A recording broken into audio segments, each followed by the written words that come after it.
I never thought I'd be the kind of mother who'd sue her own daughter-in-law. But life has a way of twisting your heart until you don't recognize yourself. My name is Margaret, and this is the story of how a single moment shattered my family, my trust, and everything I thought I knew about justice. It started with a sound a crack, sharp and sickening, like a branch snapping underfoot. That was my arm breaking, and it wasn't an accident. My son's wife, Claire, did it on purpose. I saw the glint in her eyes, the way her lips twitched just before she pushed me. But what came after? The lawsuit I filed. The war it unleashed that broke her life in ways I never imagined. And now, I'm left wondering if I was the villain all along. It was a humid July evening, the kind where the air clings to your skin like damp cotton. I was at my son David's house, a modest two-story home in suburban Ohio, where the lawns are neat and the neighbors pretend not to notice each other's secrets. David and Claire had been married for 3 years, and I tried to love her. I really had. She was beautiful, with sharp cheekbones and eyes that could cut glass. But there was something cold about her, something that made my skin prickle when she smiled. David adored her, though, and for his sake, I kept my unease to myself. That night, we were celebrating his promotion at the accounting firm, a milestone I'd prayed for after years of watching him scrape by. The dining room was warm with candlelight, the table set with my grandmother's china, a gesture I thought Claire would appreciate. She didn't. The arguments started small, as they always do. Claire had been drinking wine, her third glass, and her words were starting to slur. I'd mentioned how proud I was of David, how he'd always been the kind of son who made sacrifices for his family. Unlike some people, I said, not meaning anything by it, just filling the silence. But Claire's eyes snapped to mine, and I felt the air shift. What's that supposed to mean, Margaret? She asked, her voice low, like a blade sliding from its sheath. David, bless him, tried to laugh it off, but I saw the way his shoulders tensed, the way he glanced at Claire, like he was waiting for a storm to break. I should have stopped there, but I didn't. Maybe it was the wine in my own glass, or maybe it was the years of biting my tongue around her. I just mean David's always put family first, I said, my tone sharper than I intended. Not everyone does. Claire's face hardened, and she leaned forward, her fingers tight around her glass. And I don't. Is that what you're saying? That I'm not good enough for your precious son? Her voice was venom, and I felt it sting. David reached for her hand, but she pulled away, standing so fast her chair scraped the floor. You've never liked me, Margaret. You think I don't see it? The way you look at me, like I'm some gold digger who trapped your boy. I opened my mouth to protest, but the words caught in my throat. There was truth in what she said, and it burned. I'd never trusted Claire, not since the day David brought her home. Her charm too polished, her past too vague. She'd come from nowhere, with no family to speak of, and I'd wondered what she was hiding. But I'd never said it out loud. Not until that moment. If you feel that way, Claire, I said, my voice trembling, maybe it's because you know there's some truth to it. The room went silent, the kind of silence that presses against your eardrums. David's face was pale, his eyes darting between us. Mom, please, he whispered, But Claire was already moving. She stormed toward the kitchen, and I followed, my heart pounding. I don't know why I went after her. Maybe I wanted to apologize. Or maybe I wanted to finally say what I'd been holding back for years. She was at the counter, her back to me, slicing lemons with a knife that gleamed under the fluorescent light. Claire. I started, but she spun around, her eyes wild. Don't. She hissed. You don't get to play the saint here. You've been poisoning David against me since the day we met. I stepped closer, my hands raised, trying to calm her. That's not true, I said. But she wasn't listening. She took a step toward me, and I saw the knife still in her hand, though she wasn't pointing it at me. Not yet. It happened so fast. I reached for her arm, meaning to steady her, to make her look at me, but she yanked away, and in that moment, her other hand shoved me hard. I stumbled backward, my hip crashing into the counter, and then I was falling. My right arm hit the edge of the table, and that's when I heard it crack. Pain exploded up my arm, white hot and blinding. I screamed, collapsing to the floor, clutching my arm as tears streamed down my face. Claire stood over me, her breath ragged, her eyes wide with something I couldn't read, shock, or maybe satisfaction. David rushed in, his face a mask of horror. Mom! Claire! What happened? He shouted, dropping to his knees beside me. Claire's voice was cold, detached. She tripped, she said. I didn't touch her. But I knew the truth. I saw the way her hand had moved, the deliberate force behind it. She hadn't just pushed mesh meant to hurt me. And as I lay there, the pain throbbing through my arm, I made a vow. She wasn't going to get away with this. Not this time. The hospital room smelled of antiseptic and regret. My arm was in a cast, the plaster heavy and cold against my skin. But the real weight was in my chest. David sat beside me, his face drawn, his hands clasped so tightly his knuckles were white. He hadn't spoken much since the ambulance ride, just kept muttering. It was an accident. Mom. It had to be. I wanted to believe him, for his sake. But every time I closed my eyes, I saw Claire's face, that fleeting smirk before she pushed me. I didn't tell David what I knew not yet. He was caught between us, and I couldn't bear to see him break. The doctor came in, a young woman with kind eyes but a brisk manner. She explained the fracture was clean but severe, a radial break that would take months to heal. You'll need physical therapy, she said, scribbling on her chart. And rest. No heavy lifting. I nodded, barely listening. My mind was already racing, plotting. Claire had crossed a line, and I wasn't going to let her hide behind her lies. When David stepped out to call his office, I pulled out my phone and searched for a lawyer. I wasn't sure what I was doing, but the anger in me was alive, pulsing like a second heartbeat. I found a name, Rebecca Stein, a personal injury attorney with a reputation for winning.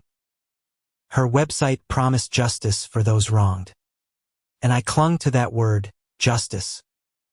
Rebecca's office was a sleek contrast to the chaos in my head. She was in her 40s, with a sharp bob and sharper eyes, the kind of woman who could smell weakness and wouldn't let it linger.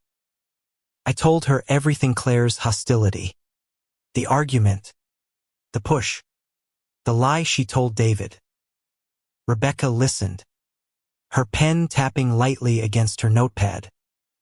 "You're sure she pushed you intentionally?" she asked, her tone neutral but probing. I nodded, my throat tight. I saw it in her eyes. She wanted to hurt me. Rebecca leaned back, studying me. This could be assault, maybe even battery. But it's your word against hers. And with no witnesses. It's tricky. Do you have any history with her that supports this? Any pattern of aggression? I hesitated. There were moment-snide comments. Cold stares but nothing concrete. Still, I felt the truth in my bones. She's been trying to drive a wedge between me and David for years. I said. This was just the final straw. Rebecca agreed to take the case. But she warned me it wouldn't be easy. Family disputes like this get messy, she said. You're not just suing Claire, you're suing your son's wife. Are you prepared for what that could do to your family? I thought of David, his soft brown eyes, the way he used to cling to me when he was a boy. I thought of Claire, her smug certainty that she'd gotten away with it. I'm prepared, I said, though my heart wasn't so sure. The lawsuit was filed within a week. Assault and battery, with damages for medical bills, pain, and suffering. I asked for $250. 000, a number Rebecca suggested to make a point. I didn't care about the money. I wanted Claire to feel the weight of what she'd done. When David found out, he came to my house, his face a storm of betrayal. Mom, how could you do this? He demanded, pacing my living room.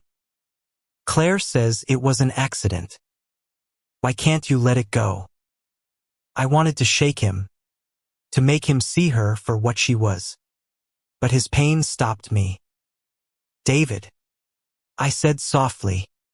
She pushed me. She lied to you. I can't let that stand. He shook his head, his voice breaking. You're tearing us apart. You know that, right? He left without another word, and the silence he left behind was louder than any argument. Claire's response to the lawsuit was swift and vicious. Her lawyer, a slick man named Gregory Holt, painted me as a vindictive mother-in-law, desperate to control her son's life.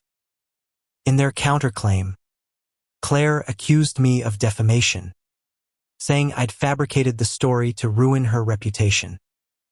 She claimed I'd tripped over my own feet, that my accusations were the ravings of a jealous woman. Reading her statement felt like a slap, each word a fresh wound. But what hurt more was David's silence. He didn't call, didn't visit. I heard from a neighbor that he and Claire were fighting, that he'd moved into the guest room. My heart ached for him, but my anger at Claire burned hotter. The weeks that followed were a blur of depositions and discovery. Rebecca dug into Claire's past, and what she found confirmed my suspicions. Claire had a history of arrests for petty theft in her 20s. A restraining order from an ex-boyfriend who claimed she'd threatened him. It wasn't much, but it was enough to paint a picture of a woman capable of violence. Rebecca used it to bolster our case, arguing Claire had a pattern of lashing out when challenged. I felt a grim satisfaction watching Claire squirm during her deposition, her cool facade cracking as Rebecca pressed her on the details of that night. But every victory came at a cost. David stopped answering my texts, and when I saw him at the courthouse, he looked at me like I was a stranger. The courtroom was colder than I expected. Not just the air but the atmosphere. Sterile and unforgiving. I sat on the plaintiff's side, my cast itching under my sleeve, a constant reminder of why I was there. Claire sat across the room, her face a mask of composure, but I saw the way her hands trembled when she thought no one was watching. David wasn't there that first day, and I tried not to let it hurt. Rebecca had prepared me for the trial, walking me through my testimony until I could recite it in my sleep. "Stick to the facts," she'd said. "Don't let emotion cloud your story." But how could I not? This wasn't just about a broken arm, it was about betrayal. About a woman who'd taken my son and turned him against me. When I took the stand, I felt every eye in the room on me. The judge, a stern man with gray hair, watched impassively as I swore to tell the truth. Rebecca led me through the events of that night, and I recounted every detail: the argument, Claire's anger, the push, the fall. My voice shook, but I kept going, fueled by the memory of Claire's smirk. When Gregory Holt cross-examined me, he was relentless, twisting my words to make me sound paranoid, obsessed. "Isn't it true, Mrs. Thompson," he said, his voice smooth as oil, "that you've never approved of your son's marriage? That you've been looking for a reason to get rid of Claire?" I gripped the edge of the witness stand, my nails digging into the wood. "No," I said firmly. "I only wanted the truth to come out." Claire's testimony was a performance. She cried at all the right moments, her voice soft and trembling as she described how I'd misunderstood her actions, how she'd only been trying to help me up after I tripped. She painted herself as the victim, a young woman bullied by her overbearing mother-in-law. The jury watched her, some nodding sympathetically, and I felt a knot tighten in my stomach. Could they really believe her? I looked at Rebecca, who gave me a reassuring nod, but I wasn't so sure. The evidence was thinly word against Claire's. No cameras, no witnesses. David had been in the dining room, too far to see what happened. I'd hoped he'd testify on my behalf, but he'd refused, saying he couldn't choose sides. The turning point came unexpectedly. Rebecca had hired a private investigator, a quiet man named Tom who'd been digging deeper into Claire's past. During the trial, he uncovered a bombshell: former co-worker of Claire's, a woman named Lisa, who was willing to testify. Lisa took the stand on the third day, her voice steady as she described an incident at their old office. Claire had shoved her during an argument over a promotion, hard enough to bruise her shoulder. The company had hushed it up, but Lisa had kept emails documenting the incident. When Rebecca presented those emails to the court, I saw Claire's face go pale. The jury leaned forward, their expressions shifting. For the first time, I felt like we might win. But winning didn't feel like I'd imagined. That night, I sat alone in my house, the silence heavy around me. My arm ached, a dull reminder of the fracture, but the real pain was in my heart. David hadn't called in weeks, and I missed him so much it felt like a physical wound. I'd started this to hold Claire accountable, but now I wondered if I'd gone too far. What if the jury believed her tears? What if David never forgave me? I poured myself a glass of wine, staring at the photo of David on my mantella boyish grin, his arm around me at his college graduation. I'd done this for him, hadn't I? To protect him from a woman who'd hurt me and could hurt him next. But the doubt crept in, whispering that maybe I'd let my anger blind me. The trial stretched on. Each day a new battle. Rebecca called medical experts to testify about my injury, showing x-rays that proved the force of the impact was consistent with a push, not a fall. Gregory countered with his own experts, who argued it could have been accidental. The jury's faces were unreadable, and I felt like I was unraveling. Then came the day David finally appeared in court. He looked exhausted, his suit wrinkled, his eyes red. He was called as a witness for the defense, and my heart sank.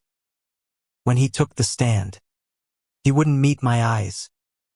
Gregory asked him about the night of the incident, and David's voice was barely audible. "I didn't see what happened," he said. "I was in the other room. But Claire, she wouldn't hurt anyone on purpose." I wanted to scream, to beg him to see the truth. But I sat frozen, my hands clenched in my lap. Rebecca's cross-examination was gentle but pointed. "Mr. Thompson," she said, "has your wife ever shown anger toward your mother before this incident?" David hesitated, his jaw tightening. "They've had disagreements," he admitted, "but nothing serious." Rebecca pressed further, asking about Claire's temper, and David's answers grew shorter, his discomfort palpable. When he stepped down, he finally looked at me, and the pain in his eyes nearly broke me. I wanted to run to him, to tell him I was sorry, but the courtroom kept us apart. Chasm I didn't know how to cross. The jury deliberated for 3 days, and each one felt like a lifetime. I barely slept, haunted by the image of David's face in the courtroom, torn between his wife and his mother. Rebecca called to check on me, her voice calm but firm. "We've done all we can, Margaret," she said. "Now we wait." But waiting was agony. I kept replaying that night in the kitchen, questioning myself. Had I misread Claire's intentions? Was I so desperate to be right that I'd turned a clumsy moment into malice? But then I'd feel the ache in my arm, the weight of the cast, and I'd remember the look in her eyes. No, I wasn't wrong. She'd meant to hurt me. I just didn't know why. When the verdict came, I was sitting in Rebecca's office, my hands twisted together in my lap. The call came from the courthouse, and Rebecca put it on speaker. The jury had found Claire liable for assault and battery. They awarded me $200. 000 less than we'd asked for, but enough to make a point. Rebecca smiled, clapping me on the shoulder. "We did it, Margaret. You got your justice." But the victory tasted hollow.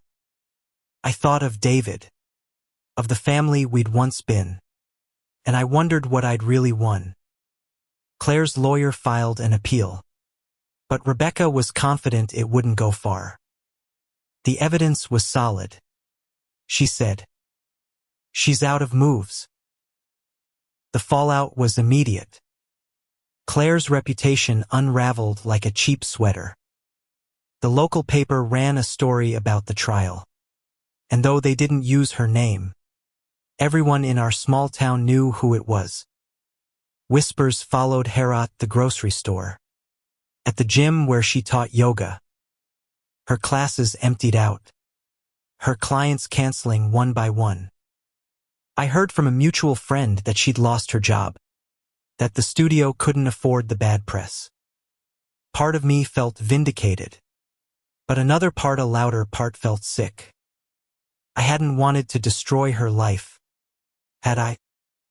I'd wanted accountability, not ruin. David came to see me a week after the verdict. He looked like he hadn't slept in days. His eyes shadowed. His shoulders slumped. He sat on my couch, staring at the floor, and for a long time, neither of us spoke. Finally, he said, "Why, Mom? Why did you have to push it so far?" His voice cracked, and I saw the boy he used to be, the one who'd cry when he scraped his knee. I reached for his hand, but he pulled away. I told the truth. I said, my voice barely a whisper. "She hurt me, David. On purpose." He shook his head, his jaw tight.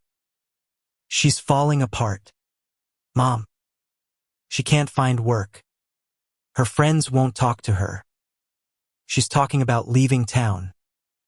I wanted to feel sorry for her, but the anger was still there, a stubborn ember.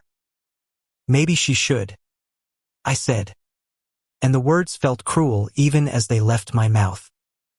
He left without saying goodbye, and I didn't see him again for months. The money from the lawsuit sat in my bank account, untouched. I didn't need it, I'd never needed it.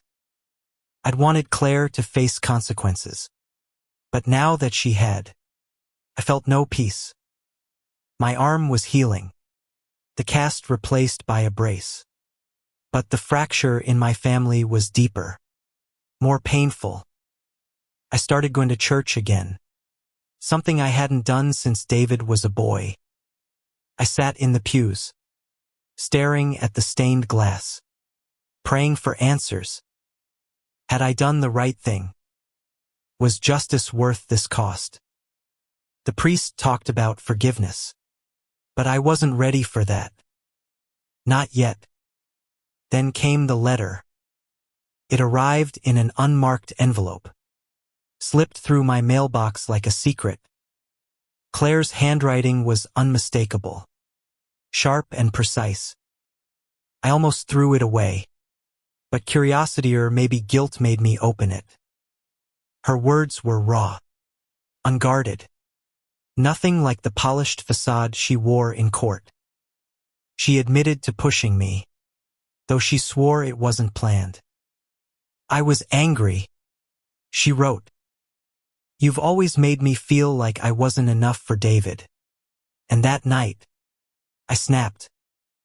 "I'm sorry for what I did, but I'm not sorry for fighting back. You wanted to destroy me, Margaret, and you did." The letter ended there. No plea for forgiveness. No promise of change. I read it again and again, my hands shaking. She'd admitted it. I'd been right all along. But why didn't it feel like a victory? I showed the letter to Rebecca, who said it could strengthen our case if Claire appealed. But I didn't want to use it. For the first time, I saw Claire not as a villain but as a woman unraveling. Just like me.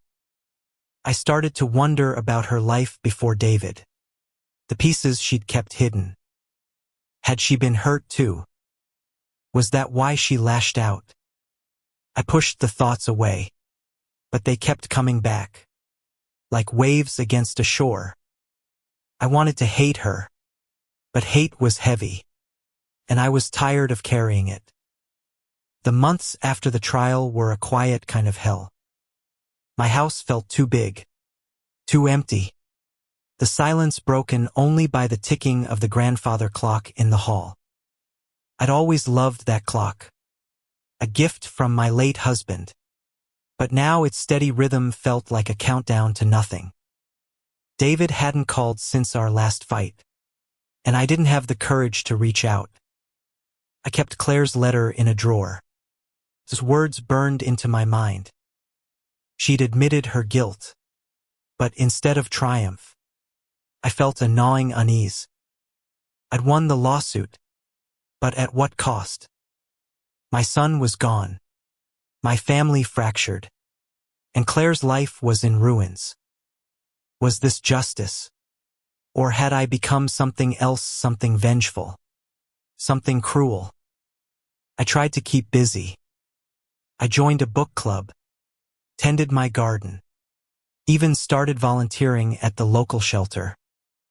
But nothing filled the void. Every time I saw a young couple walking hand in hand, I thought of David and Claire, of what they'd been before that night in the kitchen. I wondered if they were still together, if they'd found a way to heal. I didn't dare ask. Then, one rainy afternoon, I saw Claire's car parked outside my house. My heart lurched. I stood at the window, watching as she sat there, her hands gripping the steering wheel, her face hidden by the rain-streaked glass. She didn't get out, just sat for 10 minutes before driving away. I don't know why she came, but it shook me. Was she watching me? Or was she looking for something else? Forgiveness? Maybe. I started digging into Claire's past myself. Something I hadn't done before the trial. I wasn't sure what I was looking for: answers, maybe, or a reason to let go of my anger. I found her old social media profiles, abandoned years ago, and pieced together fragments of her life. She'd grown up in foster care, bounced from home to home, never staying long enough to put down roots. There were photos of her as a teenager, her smile forced, her eyes guarded. I found an obituary for her mother, dead when Claire was 12, and no mention of a father. I thought of my own childhood, stable and warm, and for the first time, I felt a pang of pity for her. Maybe her coldness wasn't cruelty but survival. A shield built from years of being let down. I didn't tell anyone about my research. Not even Rebecca. Felt private. Like a confession I wasn't ready to share. But it changed how I saw Claire. She wasn't just the woman who'd hurt Mesh, was someone who'd been hurt, too. I started to wonder if I'd misjudged her. If that night in the kitchen was less about malice and more about a moment of weakness. But then I'd feel the ache in my arm, the stiffness that lingered even after the brace came off. And my anger would flare again. I was trapped in a cycle of rage and regret, unable to move forward.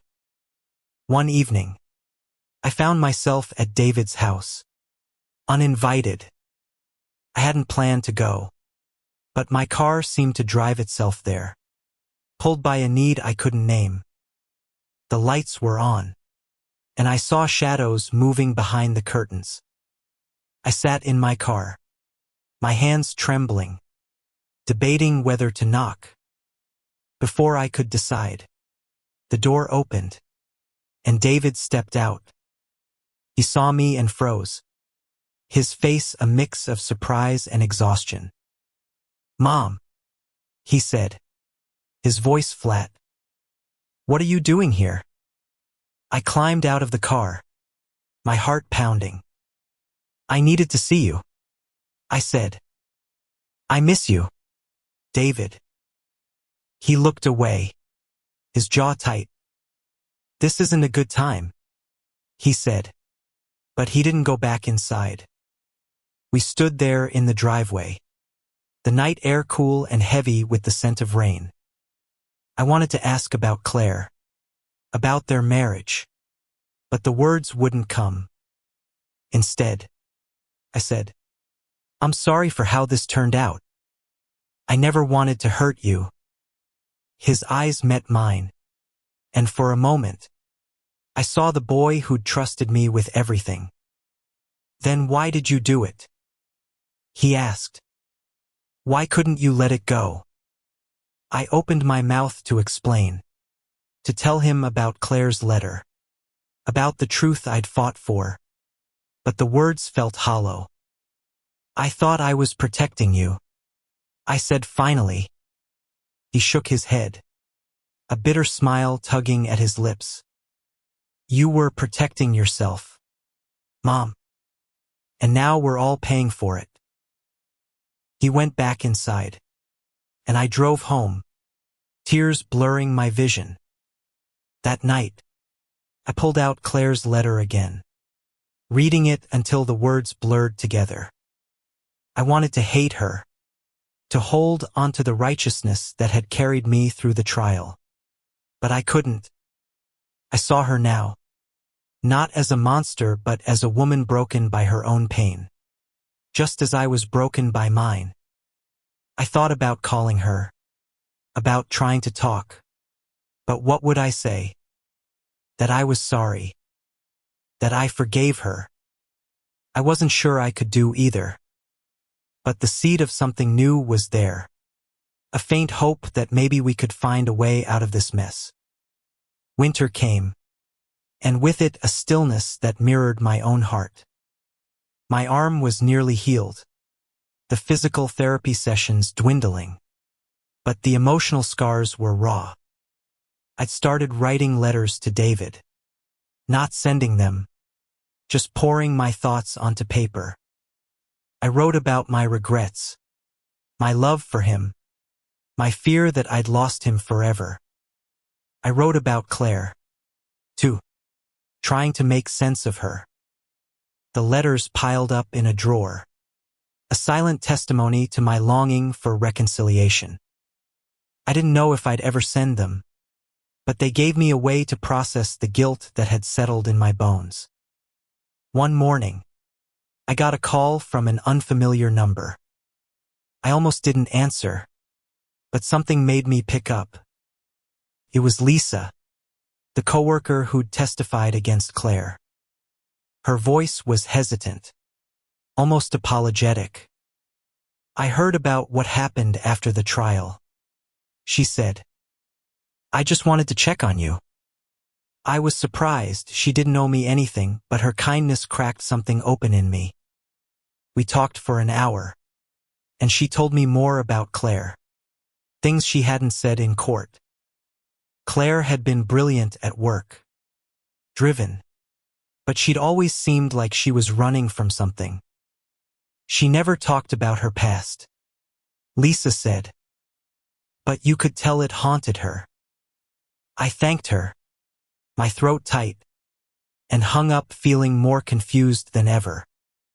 That conversation stayed with me, gnawing at the edges of my anger.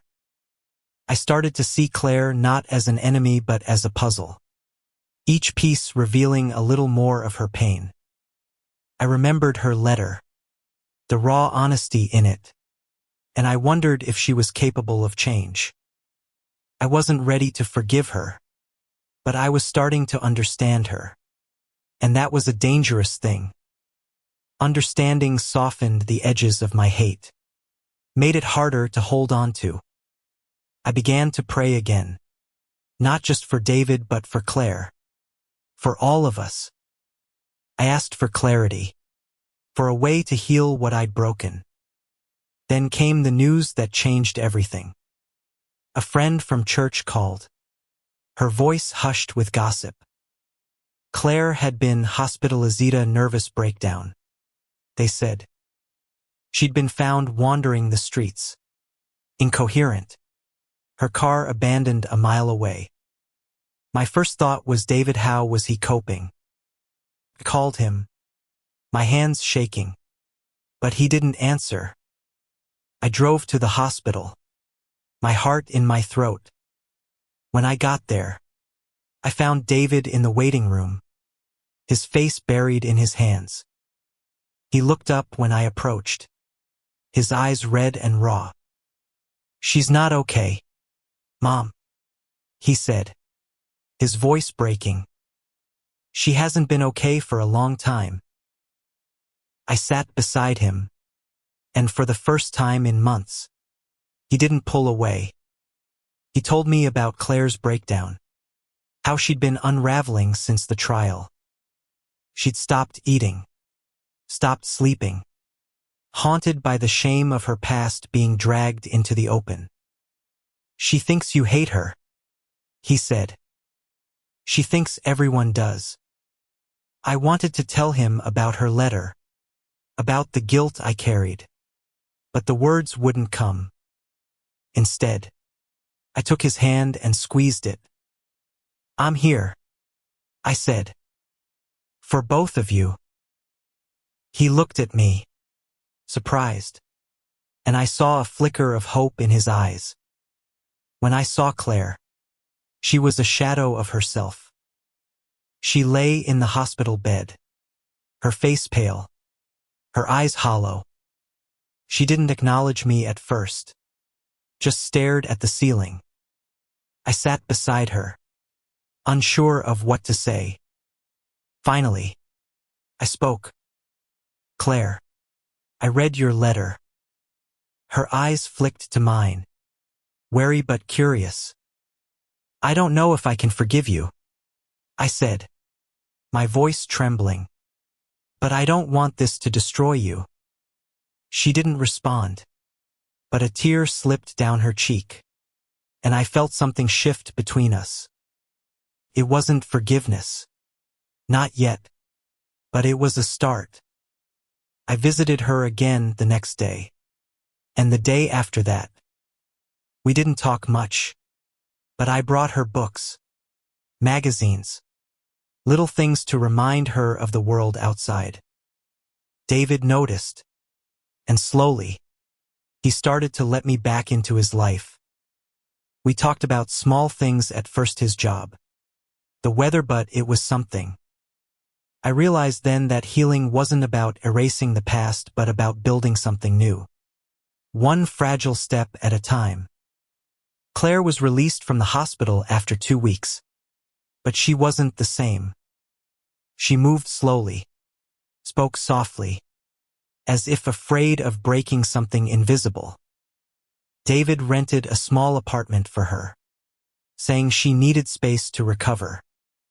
I didn't argue, though I worried about him living alone in their house, surrounded by memories of what had been. I kept visiting Claire, bringing her soup or flowers, small gestures that felt inadequate but were all I could offer. She accepted them with a nod, her eyes still guarded, but I saw glimpses of gratitude, fleeting and fragile. One afternoon, we sat in her tiny living room, the silence between us heavy but not hostile. I wanted to ask her about that night, about why she'd pushed me, but I was afraid of breaking the delicate truce we'd built. Instead, I asked about her childhood, about the foster homes. Her face tightened, but she answered, her voice low. "It was hard," she said. "You learn to protect yourself, to keep people at a distance. I thought you were a threat to me and David." Her honesty caught me off guard, and I felt a pang of guilt. Had I been a threat? Had my distrust pushed her to the edge? I told her about my own fears, about losing David, about the pain of seeing him drift away. She listened, her hands folded in her lap, and when I finished, she said, "I never wanted to take him from you. I just wanted to be enough for him." Her words hit me like a wave, and for the first time, I saw her not as an adversary but as a woman desperate to belong. I didn't know how to respond, so I just nodded, and we sat in silence, the weight of our shared pain filling the room. David started coming to Sunday dinners again, just the two of us at first. It was awkward, like relearning a dance we'd once known by heart. He talked about work, about the new projects he was tackling, but I could tell he was holding back. One night, after a few glasses of wine, he asked about Claire. "You've been seeing her," he said, not accusing, just curious. I nodded, unsure how much to share. "She's trying," I said. "She's not the same person she was." He looked at me, his eyes searching. "And you? Are you the same?"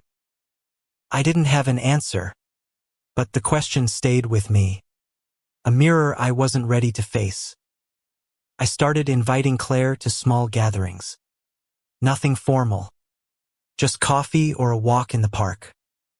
She was hesitant at first, her old defensiveness creeping in. But she came. We didn't talk about the trial or the push, but we talked about David, about the future. I learned she wanted to go back to school, to become a counselor, to help kids like the ones she'd been in foster care. I admired that, though I didn't say it out loud. I was still learning how to see her as more than the woman who'd hurt me. One day, I found one of my unsent letters to David in the drawer, crumpled and tear-stained. I read it again, the words raw with my longing for forgiveness, for reconciliation. I decided to send it, not just to David but to Claire too. I rewrote it, addressing them both, pouring out my regrets, my hopes, my love.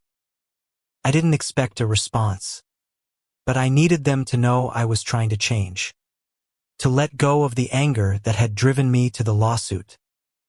A week later, David called.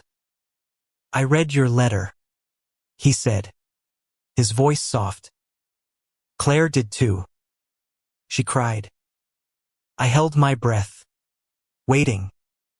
"We want to try, Mom. All of us. Together." It wasn't a promise of forgiveness, but it was a start, a crack in the wall we'd built between us. The first time we all sat down together was at Thanksgiving, a year after the incident. The table was small, the food simple, but the air was different, lighter, though still tinged with caution. Claire brought a pie, her hands trembling as she set it down. David carved the turkey, his smile tentative but real. I looked at them, my son and his wife, and felt a flicker of hope. We weren't healed, not yet, but we were here, trying. And that was enough for now. The seasons changed, and so did we. My arm was fully healed now, the scars faint but permanent, a reminder of the night that had changed everything. I saw David and Claire more often, though our time together was still careful, like walking on new ice. We didn't talk about the lawsuit or the hospital, but those moments lingered, a quiet undercurrent in every conversation. I learned to listen to Claire, to hear the things she didn't say. She was trying to rebuild, not just her life but herself. And I respected that, even if trust came slowly. One spring afternoon, Claire asked me to meet her at a park near her apartment. She was waiting by a bench, a notebook in her lap, her hair loose for the first time I could remember.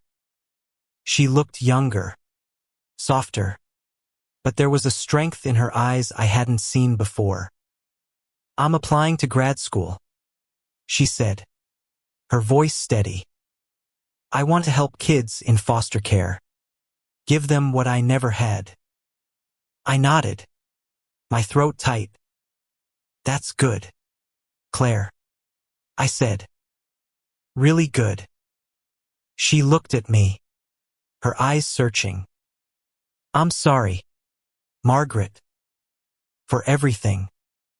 I know I can't undo it, but I'm trying to be better." I wanted to tell her I forgave her, but the words stuck. Instead, I reached for her hand, and she let me hold it, just for a moment. David and I grew closer too.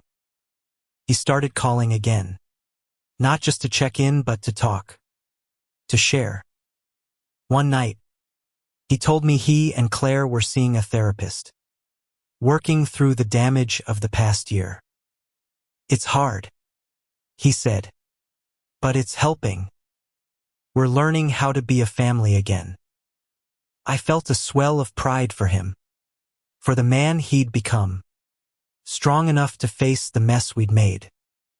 I told him about my own changes, the way I'd started questioning my need for justice, my role in our family's pain.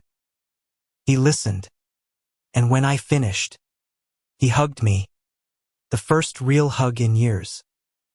"I love you, Mom," he said, and I cried, the weight of his words lifting something heavy from my heart. The lawsuit money still sat in my account, a ghost I didn't know how to exorcise. I thought about donating it, maybe to a charity for foster kids, a way to honor Claire's dream. I hadn't decided yet, but the idea felt right, like a step toward redemption. I wasn't the same woman who'd filed that lawsuit, driven by anger and pain. I'd learned that justice wasn't about winning but about finding a way to live with the truth, to build something new from the wreckage. Looking back, I see now that we were all broken in our own ways with my need to control. Claire with her fear of being unloved. David with his loyalty torn between us. The lawsuit had been my weapon, but it had cut us all. Yet from that pain came something unexpected, a chance to heal, to forgive, to become better versions of ourselves. I don't know if we'll ever be whole, but we're trying, and that's enough. As I sit in my garden, watching the first blooms of spring, I think of Claire's notebook, David's hug, the fragile hope we're building. And I know, whatever comes next, we'll face it together,